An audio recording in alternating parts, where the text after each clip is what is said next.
What's up, guys? This is Heaven's Reaper 93. This is an updated version of my synchron deck. The changes in the main deck are minor but are noticeable, like we had in terms of consistency and stuff. And if you're wondering why the actual deck is face down, it's because it's pretty much received an entire revamp. There's only a few cards in it from the last video that are stuck. Yeah, I'm working on Black Wings. That'll probably be the next video, and then we'll see how it goes from there. But the Blackwing deck I'm working on doesn't include Chris or Panaki or Allure. So yeah, and I've been testing it on Dev Pro and it seems to be running fine. So yeah, without further ado, let's crack on with this video. As I said, I'm not going to explain every card, purely because most of them are self-explanatory. So yeah, we'll start with the main player of the deck, Free Junk Synchron. You get off most of your synchros except the ones that require a specific tuner, which is where Quick Draw will come in. So yeah, he's your main tuner really. So yeah, mandatory 3 I think. Another thing with this deck is it is budget friendly, unless if you want it in the lowest rarities anyway. I've gone for pretty much max rarity. I'm just waiting for my 2 Ultra Synchron Explorers and then the deck is max rarity. We have 2 quick draws. He can fill up the graveyard, filled with like a Quillbolt or a Dandelion. And he is a substitute synchro, like tuner. And for the last tuners, we play the 1 Glow Up Bulb. It's pretty much a splashable card anyway, but it goes into my level 2s, my level 3s. Yeah, it's not a bad card anyway, so I can technically synchro it twice in one turn with it, if I've got the rest of the cards in the field. Now for one of the changes, I'm playing 2 Cyber Dragon instead of the 2 Power Giant. I think Cyber Dragon is maybe slightly weaker, but it allows me to go into my 8s and stuff quicker, and it's more easier to use Level Eater's effect with Cyber Dragon. Yes, it can only be once, but that's not the point. Yeah, this enables me to go into level 8s, level 9s, and my level 10.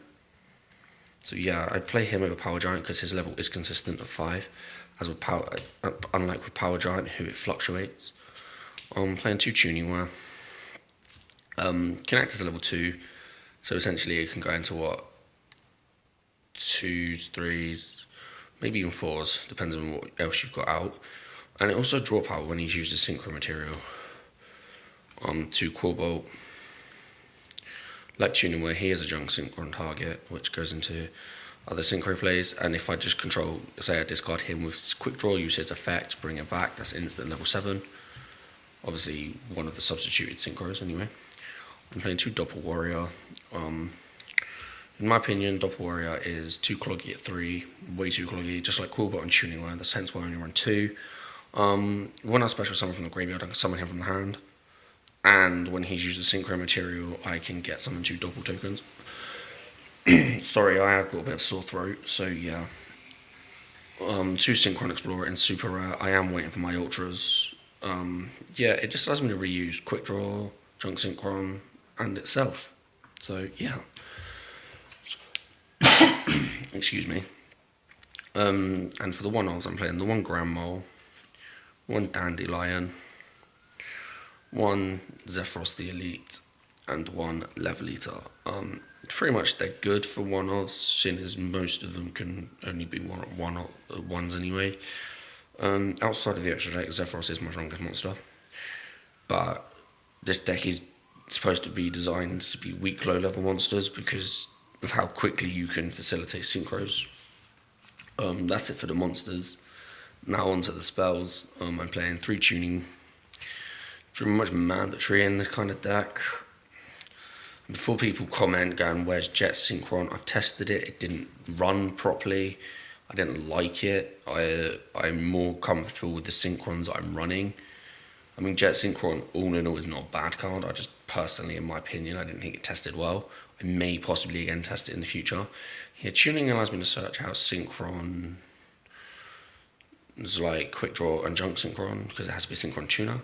But then you have to send the top card of your deck to the graveyard. So technically, you're just, in a way, you're getting rid of 2 cards, because you're searching and milling. 2 Mystical Space Typhoon, self-explanatory. Not going to go into that. For the one I'm playing Soul Charge, just allows me, that's my late game card. Once I dropped this on the field, it's pretty much game, set, and match. It's one-offs anyway. Book of Moon, staple. Gold Sark, a bit more searching power. Foolish Burial, more deck thinning. 1-for-1. Searches out Glow Up Bulb, Tuning Wear, and some of my others. And for the last spell, I'm running the one rotor, searches out Junk Synchron and Doppel Warrior. Yeah, I do play a lot of one-offs, but you'd be surprised at how often I see them in my opening hand. For the traps, I'm playing triple Reckless Greed. I would play Upstart, but it is only at 1. And Reckless Greed is technically you draw 2 cards, and then you have to skip your next 2 draw phases. However, if you chain it, you don't. Like chain it with multiple copies, you only skip 2 phases. 2 Deep Prison. Banishes, doesn't destroy. And for the one-off traps, I'm playing Torrential, Compulse, Warning, Bottomless, Staples. Now onto the revamped extra deck. Level 2's Formula Synchron also acts as a level 2 tuner and a bit more draw power. For the level 3's, I'm playing Mistbird Claw Solus. It's just a wall, its effect is really good as well. For the level 4, I'm playing Armorion. For the level 5s, I'm playing Samsara, Dragon of Rebirth, and Hyper Librarian. Librarian is draw power, and Samsara is just graveyard reusing. For the 6s, I'm playing HTS Behemoth and Yugioh Guardian. Yugioh is one of my favourite synchros, and HTS Behemoth is a card they had to play around a little bit. For the 7s, I'm playing Nitro, Warrior, Junk Archer, and Black Rose. Black Rose is easy enough to make, and it's pretty much a staple. If you can make it, you're going to play it. I would play it. Junk Archer is quite a good card as well. And Nitro Warrior can become quite a decent beater. I never seem to use his other attack, his second effect, the change defense position monster. Don't seem to use it. It's just mainly because I can turn him into a 3800 beater. So yeah. For the 8s, I'm playing Stardust and Thought Ruler. Thought Ruler is just there for life point gaining, because as you can see, I play Solemn Warning, I play stuff like Soul Charge. So he kind of offsets it, and it isn't a bad monster. And Stardust is Stardust. For the 9s, I'm playing Trish and Miss Worm. If Trish ever got banned again, I think I would just play a second Miss Worm, not a problem. And for the 10, I'm playing Leo. Leo is just a solid beater.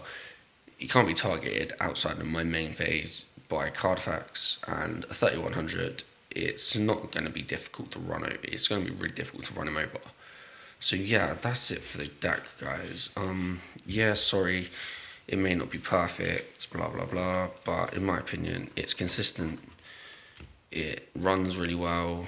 I've never had a problem with it. Yes, I have had bad hands, like really, and I mean really bad hands, but I've always managed to still hold off until I can combo. That's why I put the draw power in.